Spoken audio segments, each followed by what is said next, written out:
අයිබෝවන් සතියේ ප්‍රධාන ප්‍රවෘත්ති ප්‍රකාශය සමග ඔබ හමුවන මම ඉන්දුනිල් දිසානායක. මුලින්ම ප්‍රධාන ප්‍රවෘත්ති ශීර්ෂපාඨ.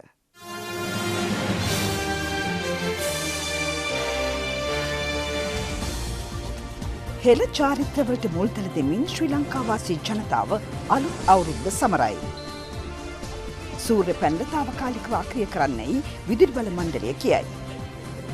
මුස්ලිම් අන්තවාදී කුඩා කණ්ඩායම් යළි ක්‍රියාකාරී වෙමින් පවතින බව ජනාධිපති පවසයි.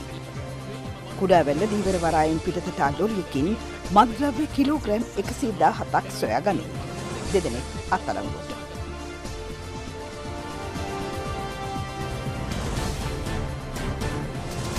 උදා වූ සිංහල දමිළ අලුත් අවුරුද්ද ශ්‍රී ලංකාවාසී සැමට සුබ අලුත් අවුරුද්දක් වේවායි අපි ප්‍රාර්ථනා කරමු. ආහාර පිසීමේ නැකත අලුයම 4:04ට යෙදී තිබුණා. මෙරට වැසියන් තඹවර්ණ වස්ත්‍රාභරණයෙන් සැරසී දකුණු දිශාව බලා අලුත් අවුරුද්දේ ලිපගිනි මෙලවීම සිදු කළා. මේ අතර අලුත් අවුරුද්ද වෙනුවෙන් සුබ පැතුම් පණිවිඩයක් නිකුත් කරමින් ජනාධිපති අනුර කුමාර දිසානායක මහතා පවසන්නේ භෞතිකව හා ආධ්‍යාත්මිකව අලුත් වීමේ අපේක්ෂාව සංකේතවත් කරන සිංහල හා දෙමළ අලුත් අවුරුද්ද අප මෙවර සමරන්නේ රටක් ලෙස ජයග්‍රහණ රැසක් අත්පත් කරගනිමින් බවයි. රටට අවැසි නව ආර්ථික සමාජීය සහ දේශපාලනික පරිවර්තනයක් සාක්ෂාත් කෙරෙන ජාතික වැඩපිළිවෙල සාර්ථක කරගනිමින් රටත් ජනතාවත් දිනවීම පිණිස මේ ලැබෙන අලුත් අවුරුද්දේ තවත් සවිමත්ව සහෝදරත්වයෙන් එකම අරමුණකට පෙළගැසෙන්නට ආරාධනා කරන බව ජනාධිපතිවරයා සඳහන් කර තිබෙනවා.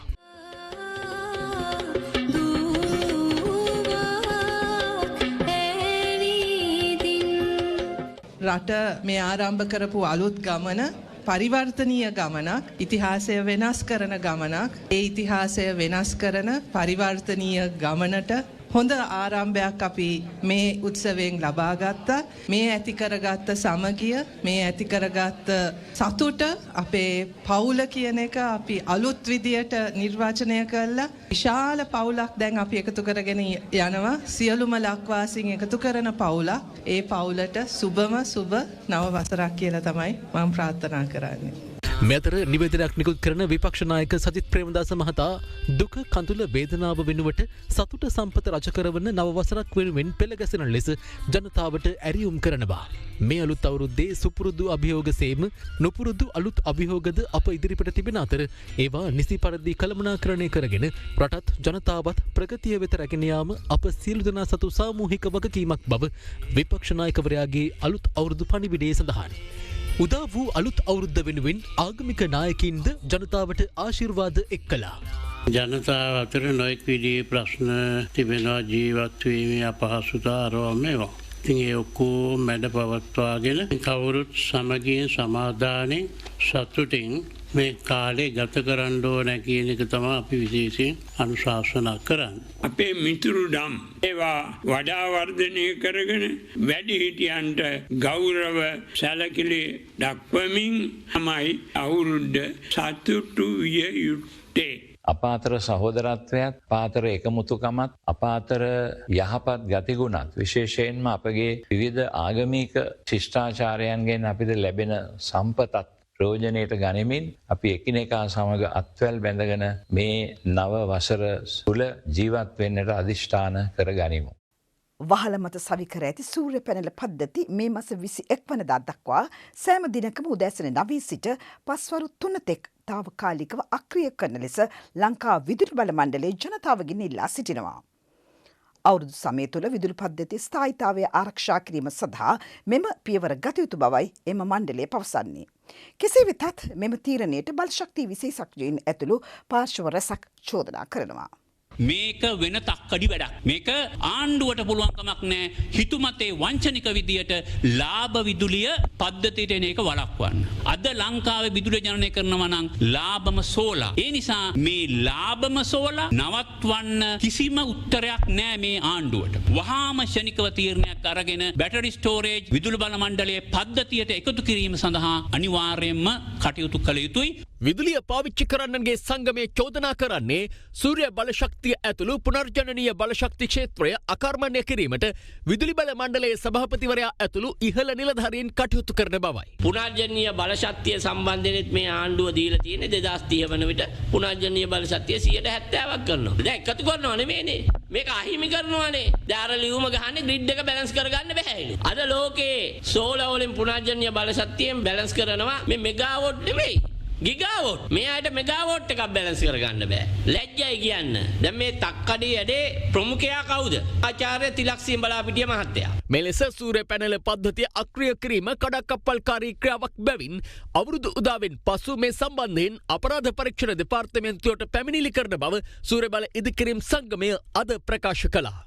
තමන්ගේ වහලේ මත කිලෝවොට් එකක් පහක් ගහගත්ත මේ අහිංසක ජනතාවට සම්පූර්ණයෙන් වගකීම් පටවලා ලංකා විදුලි බල මණ්ඩලයේ ඉංජිනේරු කාර්ය මණ්ඩලය සහ ඉහළ නිලධාරීන් තමන්ගේ වගකීමෙන් නිදහස් වෙනවා. එහෙම වෙන්නේ කොහොමද? මේ පද්ධති පාලනය සම්පූර්ණයෙන් තියෙන්නේ ලංකා විදුලි බල මණ්ඩලයේ අතේ. 2019 සිට අපි ඉල්ලුවා බැටරි ගබඩා පද්ධති, හයිබ්‍රිඩ් ඉන්වර්ටර්ස් මේ කිසිම දෙයක් කළේ නැහැ. අපි ඉල්ලපු දෙයින් 125ක් ඉෂ්ට කරලා තිබ්බනම් පෙබරවාරි 9 වෙනිදා මේ රටේ විදුලිය බිඳ වැටීම වෙන්නේ නැහැ. තුමන්ලට මේ පද්ධතිය කරගන්න බැරි නම් ලංකා විදුලි බල මණ්ඩලයේ වෘත්තීයම භාවය පිළිබඳව අපිට බරපතල ගැටලුවක් තියෙනවා. මෙය පුනර්ජනනීය බලශක්තියට විරුද්ධ වත්මන් සභාපතිවරයා ඇතුළු පිරිස විසින් අටවපු කුමන්ත්‍රණයක් කියලා අපි හිතනවා. අපි මේකට විරුද්ධව සිංහල අවුරුද්ද පහුන ගමන් අපරාධ පරීක්ෂණ දෙපාර්තමේන්තුවට පැමිණිලි කරනවා මේ සම්බන්ධ පූර්ණ විමර්ශනයක් කරන්න කියලා. තංගල්ල කුඩාවැල්ල දීවර වරායේ සිට පිටත් වූ සැක සහිත අධිශීතකඩ ලොරියක් පරීක්ෂා කිරීමේදී එහි තුළ තිබී හෙරොයින් සහ අයිස් මද්‍රව්‍ය කිලෝග්‍රෑම් 117කට වඩා අධික ප්‍රමාණයක් සොයා ගැනීමට රථවාහන රාජකාරියේ නිරත වී සිටි තංගල්ල පොලිසියට අනුයුක්ත නිලධාරීන් සමත්ව සිටිනවා.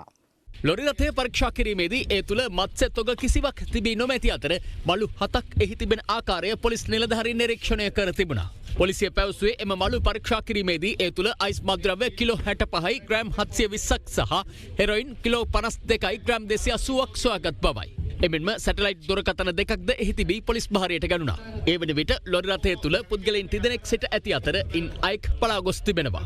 දැනට අනාවරණ වී ඇත්තේ මද්‍රව්‍ය තොගය ඊයේ රාත්‍රියේ කුඩා බෝට්ටුවකින් වරාය වෙත ගෙනවිත් ලොරි රථයට පටවා ඇති බවයි. කොහොමද මේ බෑග්ස් වලට දැම්මේ තමුන්ලද? අර දුවපු එක්කනයි තව බෝට්ටුවේ හිටිය එක්කෙනෙක් ඒයි. දැන් මෙතන ගණන් කරන්නේ අහගෙන හිටියනේ. අයිස් කීයක් තියුණාද? මෙතන 49. පලාගොස් ඇත්තේ එම මද්‍රව්‍ය බෝට්ටුවේ සිට ලොරියට පැටවූ පුද්ගලයා බවට සැක කරනවා. පොලිසිය පවසන්නේ අමිල නම් මද්‍රව්‍ය ජාවාරම්කරු විසින් මෙම මද්‍රව්‍ය තොගය මෙරටට එවා ඇති බවයි. අත්අඩංගුවට පත් ලොරි රථයේ රියදුරු සහ රිය සහායක මෙම ජාවාරම සම්බන්ධයෙන් දැනුවත්ව සිටින අය වන අතර ඔවුන් පැපිලිවෙල සහ ගුණ්නෑපාන යන ප්‍රදේශවල පදිංචිකරුවන්. කුඩා මුස්ලිම් අන්තවාදී කණ්ඩායම් කිහිපයක් යළි ක්‍රියාකාරී වෙමින් පවතින බවට තොරතුරු ලැබී ඇති බව ජනාධිපති අනුර කුමාර දිසානායක මහතා පවසනවා. ජනාධිපතිවරයා මේ බව සඳහන් කළේ කෙන්යා ප්‍රදේශයේ පැවති ජනහමුවකට එක්වෙමින්. 2025 පළාත් පාලන ආයතන ඡන්ද විමසීම වෙනුවෙන් ජාතික ජනබලවේගය සංවිධානය කරන ජය නියතයි ගම අපිටයි ජනරැලි මාලාවේ තවත් අධීරක් ත්‍රිකුණාමලය කින්යා ප්‍රදේශයේදී පැවැත්වුණා. ඒ ජාතික ජනබලවේගයේ නායක ජනාධිපති අනුර කුමාර දිසානායක මහතාගේ ප්‍රධානත්වයෙන්. මොකද තත්ත්වේ? ඒ තරම් හොඳ නැද්ද?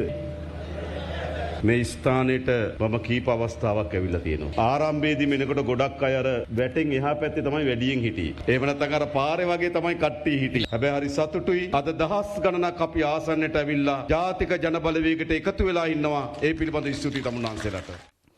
ආණ්ඩුව ඩීසල් විදුලි බලාගාර මාෆියාවට හසු වී පුනර්ජීවන බලශක්තිය නිෂ්පාදනයට තහංචි පනවන බව විපක්ෂ නායක සජිත් ප්‍රේමදාස මහතා පවසනවා. මේගමෝ දළුවකොටුව ප්‍රදේශයේ පැවති ජනහමුවකට එක්වෙමින් ඔහු මේ බව කියා සිටියා. පළාත් පාලන ආයතන ඡන්ද විමසීම වෙනුවෙන් සමගි ජනබලවේගයේ සංවිධානය කළ තවත් ජනහමුවක් පක්ෂ නායක සජිත් ප්‍රේමදාස මහතාගේ ප්‍රධානත්වයෙන් මීගමුව දළුවකොටුව ප්‍රදේශයේදී පැවැත්වුණා. විදුලි බිල අඩු කරනවා කිව්වා 3න් එකකින්. නමුත් 120කින් හරි විදුලි බිල අඩු වුණේ ආණ්ඩුවේ උමනාවට නෙමෙයි. රටේ ජනතාවගේ බරපතල ඉල්ලීම මත කුඩා දරුවෙක් වුණත් දන්නවා පුනර්ජනනීය බලශක්තිය ජලයෙන් නිපදවන බලශක්තිය සෝලා සුළම් බලශක්තිය ඉන්ධන බලශක්තියට වැඩිය මිලෙන් අඩුයි මහලොකොට මැතිවරණ කාලේ කියලා පුනර්ජනනීය බලශක්තියට මුල් තැන දෙනවයි කියලා අද මේ රජය තාප විදුලි බලශක්ති මාෆියාවට යට වෙලා පුනර්ජනනීය බලශක්තිය විනාශ කරන්න කටයුතු කරන. ඒවට අමතර රෙගුලාසි පනවන. මං අහනවා මේක සාධාරණද? වේදිකාවේ එකක් ජනතාවට කියලා සම්පූර්ණයෙන් මේකට පටහැනි දෙයක් අද ක්‍රියාත්මක කරන්න.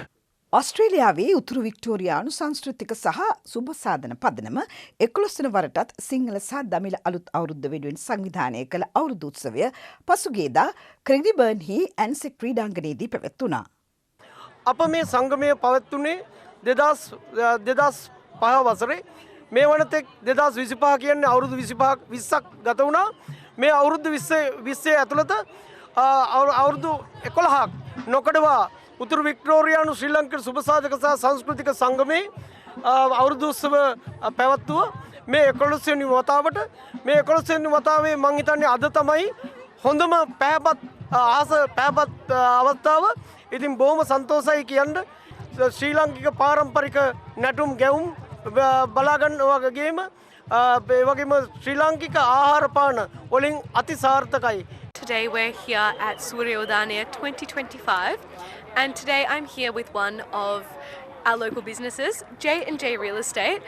And I've got Don here from J&J Real Estate with me. Hi Don, thank you so much for joining us. So Don, what is J&J Real Estate about? What type of services do you offer? Actually, we got range of services that we are doing. Basically, we are doing property management and property sales.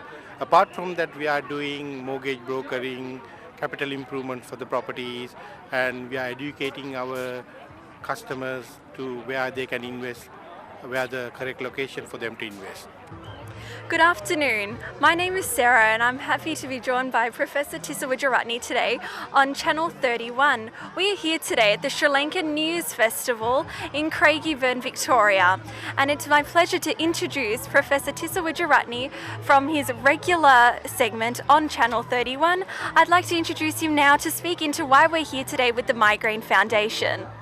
Sarah, thank you for having me with this segment today. As you are aware, Migraine Foundation is dedicated to promote brain health across all ages. We know that at this point of time, 1 in 3 of us are having a brain disorder. That's almost 4 billion people worldwide. Brain disorders such as migraine, stroke, Parkinson's disease, these are the leading cause of disability worldwide. Certainly, these are the leading cause of disability in Australia also. Craigieburn, I think a lot of Sri Lankans from the west side of the city are coming to this event. So we have a lot of people coming in to our stall, asking about the details of the projects we have in Sri Lanka, the payment plans we can offer. And yes, I find a lot of enthusiasm around around Sri Lankans who live in the west side of the city about our projects in Sri Lanka, and it's a good opportunity. Thank you so much for your time. අදට නියමිත ප්‍රධාන ප්‍රවෘත්ති ප්‍රකාශය මින් නිමාවට පත්වෙනවා. මේ සීල ප්‍රවෘත්ති ශ්‍රී ලංකා මෝර්නිං ෂෝ YouTube නාලිකාව හරහා නැවත ඔබට නැරඹිය හැකියි. එමනම් අදට මා ඔබෙන් සමුගන්නවා. සියලු දෙනාටම සුවදායක සතියක් ප්‍රාර්ථනා කරනවා. අයිබෝන්.